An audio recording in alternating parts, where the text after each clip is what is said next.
When people think of noble protagonists in fantasy games, they often imagine heroes destined for greatness. Noble blood usually means prestige, authority, and path towards leadership. But Final Fantasy Tactics takes that expectation and tears it apart. I am Existential Thinker, and let me show you Ramza Beoulve's path to true nobility. Ramza Beowulf is technically everything a classic fantasy hero should be. He's the youngest son of House Beowulf, which is one of the most respected noble families in Ivalice. He is educated, disciplined, skilled in combat, and raised with a strong sense of honor. On paper, Ramza is born into privilege. But in Final Fantasy Tactics, nobility is not portrayed as a blessing. It is a burden, a system, a trap. Ramsa's story is ultimately about what happens when someone born into power begins to understand the cost of that power. And more importantly, what happens when he decides he no longer wants to benefit from it. You are a son of House Beoulve. A birth high even among the highborn. Ramsa begins life in a position many others can never reach.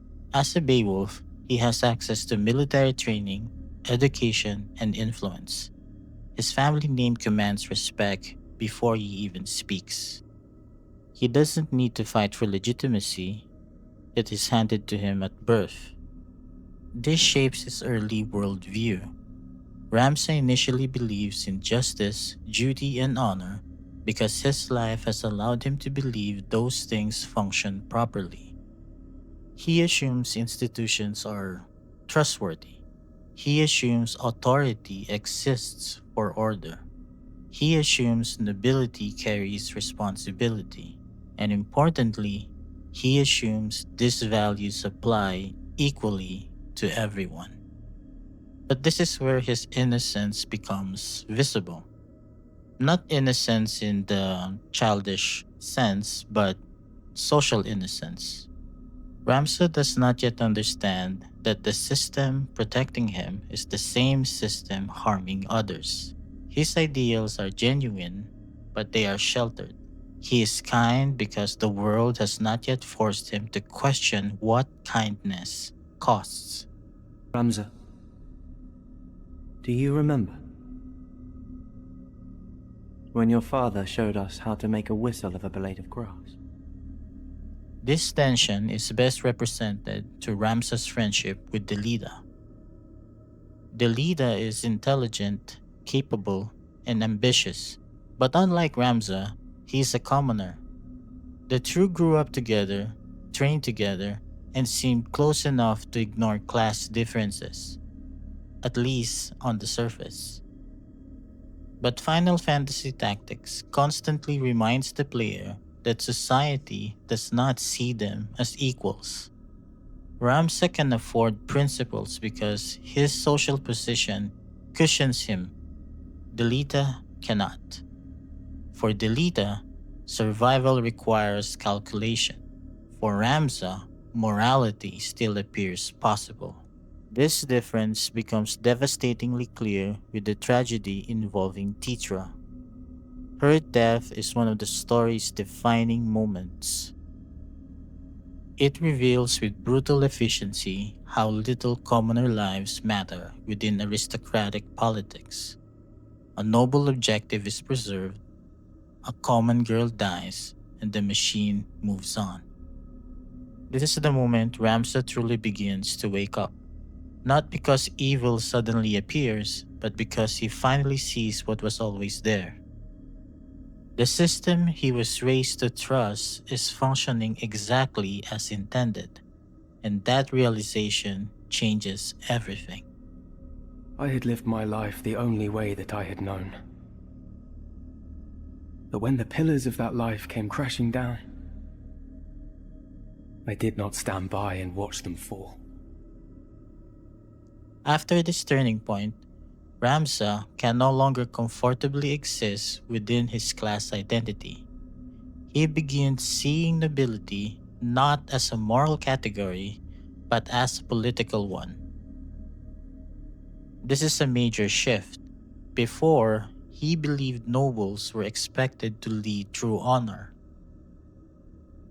Now he realizes nobility is often less about virtue and more about preserving power. His own family becomes evidence of this corruption. Dysendarg represents the most cynical form of aristocratic ambition. He understands power as something to manipulate, consolidate, and weaponize. That honor is useful only when it maintains control. Zalbag is a bit different, but equally tragic. He is loyal, dutiful, and committed to family hierarchy, but his flaw is obedience. He trusts the structure itself even as it rots around him. Together, Ramses' brothers represent two responses to noble identity. One exploits the system, the other submits to it. Ramsa rejects both. And in doing so, he becomes politically homeless. He no longer fits inside the noble order, but he also cannot undo where he came from. This is what makes Ramza compelling. He's not simply rebelling against villains, he is rebelling against the entire framework that gave him identity. It is the way of young men to be impetuous in their haste to do great things. Were we not like them once? What makes Ramsa fascinating is that he never becomes someone who is anti honor. He does not abandon morality. He abandons the illusion that status and morality are naturally linked. This is crucial. Ramsa does not conclude that all ideals are meaningless. Instead, he realizes ideals have value only when detached from institutional hypocrisy. In other words, being born noble does not make someone honorable. Action does. Throughout the game, Ramsa repeatedly chooses the difficult moral path. He protects vulnerable people, he questions authority, he refuses convenient compromises, and most importantly, he acts without expecting a reward. This is where the story quietly reconstructs the meaning of nobility. Not as inheritance, not as a bloodline, but as ethical responsibility. Take a look at it this way. Ramsa becomes most noble precisely when he stops functioning as a noble in the traditional sense. He rejects status while preserving principle. And that distinction is everything. One thing stands between the church and the Orosite: the heretic Ramza Beoulve. But moral clarity is expensive. Ramsa pays heavily for his choices by separating himself from noble institutions. He loses nearly everything his birth once guaranteed. He loses political protection, he loses family belonging, he loses legitimacy, and ultimately he loses history. This may be the most powerful aspect of his character arc. Ramsa saves Ivalice from catastrophe, he opposes corruption on both political and supernatural levels, he performs the work of a hero, yet history does not reward him. He is branded as a heretic, his accomplishments are obscured, and his legacy is erased. This is profoundly important as many fantasy narratives reward virtue with recognition. Ramsa receives no such comfort. His moral success is entirely disconnected from public validation. He does what is right, knowing he may never be acknowledged for it. And that is the final test of his character. Can you maintain integrity when it costs you reputation, belonging, and remembrance? Ramsa's answer is yes. And that answer defines him more than his surname ever could. There was another young man, Ramza Beoulve.